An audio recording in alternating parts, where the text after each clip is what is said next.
Year 1980 Rishi Kapoor और नीतू सिंह की शादी का दिन। बॉलीवुड का हर बड़ा सितारा मौजूद था, लेकिन उस शादी के एक पल ने सबको हिला दिया और वो पल जुड़ा था रेखा और जया बच्चन के बीच। ऋषि नीतू की शादी में सब कुछ परफेक्ट था, लेकिन फिर आई रेखा और भाई साहब एंट्री ऐसी कि शादी का मंडप छूट गया और गॉसिप के पटाखे फूट गए। लाल साड़ी, गहरी काली आंखें, माथे पर लाल बिंदी और सबसे बड़ा झटका मांग में सिंदूर। अब मानिए या ना माने, रेखा का सिंदूर देख पूरे बॉलीवुड की नजरें उन पर टिक गईं। लेकिन असली मजा तब आया जब कैमरे जया बच्चन की तरफ घूमे। हाँ जी, वही जया बच्चन जो उस वक्त अमिताभ की लीगल वाइफ थी और मम्मी जी वाले मोड में हर किसी पर नजर रख रही थी। जया बच्चन ने पहले तो अपने इमोशंस को कंट्रोल किया, अंदर ही अंदर उबलती रही। लेकिन जब रेखा ने अमिताभ की तरफ देखा और अमिताभ ने रेखा की तरफ, तो जया का ड्रामा क्वीन अवतार ऑन हो गया। सज धज के आई, मांग सिंदूर से भर आई और मेरी गृहस्थी उजाड़ने आई। आखिरकार जया बच्चन सबके सामने फपक फपक कर रो पड़ी। अरे भाई, शादी का माहौल था, खुशी का मौका था, लेकिन जया जी ने उसे फैमिली ड्रामा बना दिया। वहाँ बैठे गेस्ट सोच रहे थे ये शादी हो रही है या कभी खुशी कभी गम का लाइव शूट चल रहा है। अब रेखा से जब इस सिंदूर की वजह पूछी गई तो उन्होंने क्या कहा, मैं सीधे शूटिंग से आई थी, सिंदूर का क्या है, शूटिंग का ही हिस्सा था। लेकिन जया बच्चन को लगने लगा था कि ये सिंदूर कहीं अमिताभ के नाम का तो नहीं, और बस उनका भरोसा हिल गया। लेकिन जया जी, रेखा जी ने तो कभी आपकी गृहस्थी उजाड़ने की कोशिश भी नहीं की। हाँ, गलती से सिंदूर लग गया, लेकिन ये बात तो आप भी मानेंगी कि आपकी ओवर एक्टिंग ने इस सिंदूर को बॉलीवुड का सबसे बड़ा मिस्ट्री केस बना दिया। अब सोचिए, इस एक सिंदूर ड्रामा की वजह से आज भी रेखा और जया बच्चन के रिश्ते में वो तलखी बनी हुई है। तो भाई, बॉलीवुड में रिश्ते बनते हैं, बिगड़ते हैं और कभी कभी सिंदूर की वजह से भी इतिहास लिख दिया जाता है। लेकिन जया बच्चन का रोना और ओवर ड्रामा हमें एक बात जरूर सिखाता है, असली एंटरटेनमेंट फिल्मों में नहीं, उनकी असल जिंदगी के ड्रामे में है। तो दोस्तों, आपको क्या लगता है, जया जी का ये सिंदूर संदेश जायज था या ये सिर्फ एक ड्रामा क्वीन मोमेंट था? अपनी राय कमेंट में जरूर बताएं और वीडियो को ज्यादा से ज्यादा लाइक और शेयर कर अपना प्यार और सपोर्ट भी जरूर दिखाएं। तो आज हम बात करेंगे मुंबई में हुए 100 years of Raj Kapoor celebration की। और भाई, ये कोई मामूली इवेंट नहीं था। पूरा कपूर खानदान ऐसे सजा धजा था जैसे किसी ने उन्हें बॉलीवुड की फर्स्ट फैमिली का खिताब दे दिया हो। लेकिन जनाब, असली हाईलाइट कोई कपूर नहीं, बल्कि एवरग्रीन, एवर ग्लोइंग, सबकी प्यारी रेखा जी थी।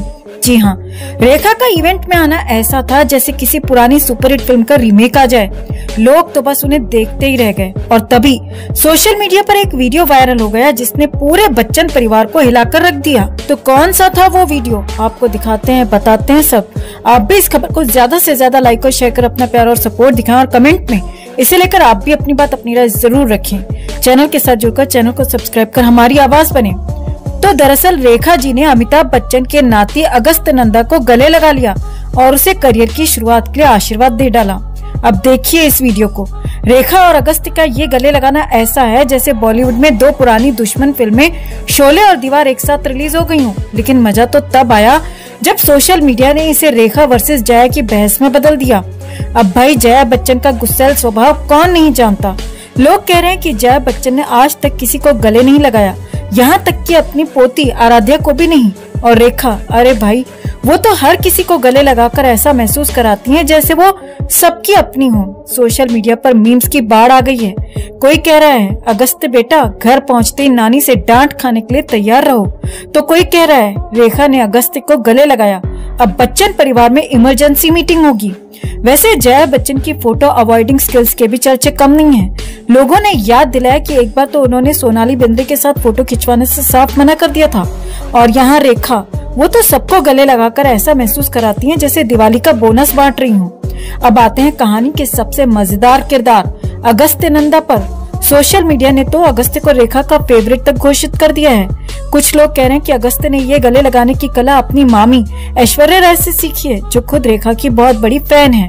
सोशल मीडिया के एक यूजर ने लिखा, रेखा जी जहाँ प्यार का प्रतीक हैं, वहीं जया बच्चन गुस्से का फाउंटेन है। किसी और ने कहा, रेखा हर जनरेशन को आशीर्वाद देती हैं और जया, वो तो बस अपना एटीट्यूड दिखाती हैं। अरे भाई, अमिताभ जी की तो इस पूरे मामले पर चुप्पी ऐसी है जैसे किसी ने उनसे कहा हो, आपका इस मामले से कोई लेना देना नहीं है। लेकिन बच्चन परिवार में इस वीडियो के बाद घर का माहौल गर्म हो गया होगा, ये तो तय है। अब बात करें रेखा जी की, तो भाई वो जहाँ जाती हैं वहाँ महफिल लूट लेती हैं। उनकी मुस्कान, उनकी बातें और उनका हर किसी को गले लगाने का अंदाज, सब कुछ इतना परफेक्ट है कि लोग उन्हें बॉलीवुड की ऑल टाइम फेवरेट कहने लगे हैं। तो दोस्तों, आप कमेंट में जरूर बताएं कि क्या आपको लगता है कि रेखा ने वाकई अगस्त्य को गले लगाकर कोई गलती की, या फिर ये सब सिर्फ सोशल मीडिया का ओवर रिएक्शन है। और जया बच्चन की छवि क्या कभी बदल पाएगी? हमें कमेंट में जरूर बताएं और वीडियो को ज्यादा से ज्यादा लाइक और शेयर कर अपना प्यार और सपोर्ट भी जरूर दिखाएं।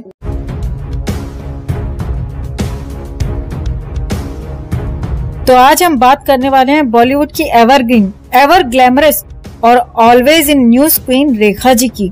और इस बार द कपिल शर्मा शो में आने से पहले उन्होंने अपनी जिंदगी के मिस्ट्री मैन का किस्सा एक बार फिर से चर्चाओं में डाल दिया है, लेकिन मसाला इस बार किसी और ने डाला है, अर्चना पूरन सिंह जी ने। जी हाँ, अर्चना जी ने एक लंबा चौड़ा पोस्ट लिखकर अपने फैंस को रेखा जी के मिस्टीरियस किस्सों से रूबरू कराया। अब हम तो सोच रहे थे कि ये किस्सा कुछ ऐसा होगा जिसमें ड्रामा, सस्पेंस और थोड़ा सा रोमांस हो, लेकिन नहीं, ये किस्सा तो अमिताभ नाम की बिना नाम वाली कहानी से भरपूर था। तो सुनिए, कहानी शुरू होती है अर्चना जी के छोटे से शहर के छोटे से सपने से। वो कहती हैं कि जब उन्होंने सावन भादो देखी तो उनके मन में सिर्फ एक सवाल था, ये मेकअप कैसे किया। लेकिन जब उन्होंने इंडस्ट्री ज्वाइन की तब रेखा जी ने मेकअप के सारे राज खोल दिए। अरे मेकअप के राज ही क्यों, मिस्टर बच्चन का भी जिक्र कर दिया।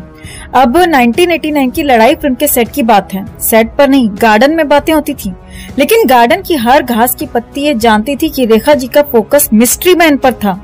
और वो मिस्ट्री मैन कौन थे? जवाब में रेखा जी का क्लासिक सवाल, तुम नहीं जानती? मतलब भाई ये कौन सा जीके का सवाल था? अरे पूरा देश जानता है कि बात किसकी हो रही है। अब आपको बता दें, ये वही रेखा जी हैं जो अपनी हर बात में, हर गाने में, हर मोमेंट में उनका जिक्र करती हैं।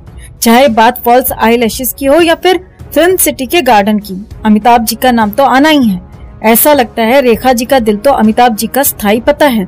अब अर्चना जी के पोस्ट से साफ है कि रेखा जी जब किसी ग्रुप में बैठती हैं तो वहाँ के लोग ये सोचकर आते हैं कि कुछ अलग सुनने को मिलेगा, लेकिन हर बार कहानी वहाँ से शुरू होती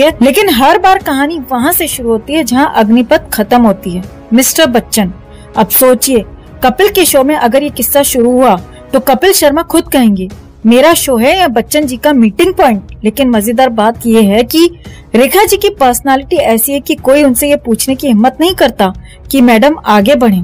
वो हर बार अपनी बातों से सामने वाले को मंत्रमुग्ध कर देती हैं। पर अमिताभ जी का नाम लिए बिना ऐसा लगता है कि उनके नाम का पेटेंट रेखा जी के पास है। तो भैया, अब कपिल शर्मा के शो में रेखा जी किस नए अंदाज में अमिताभ बच्चन का नाम घुमा फिरा कर लेंगी, ये तो शो देखने के बाद पता चलेगा। लेकिन इतना तो तय है कि दर्शक हंसते हंसते सोचेंगे, वाह रेखा जी, आप तो all time favourite flashback queen हैं।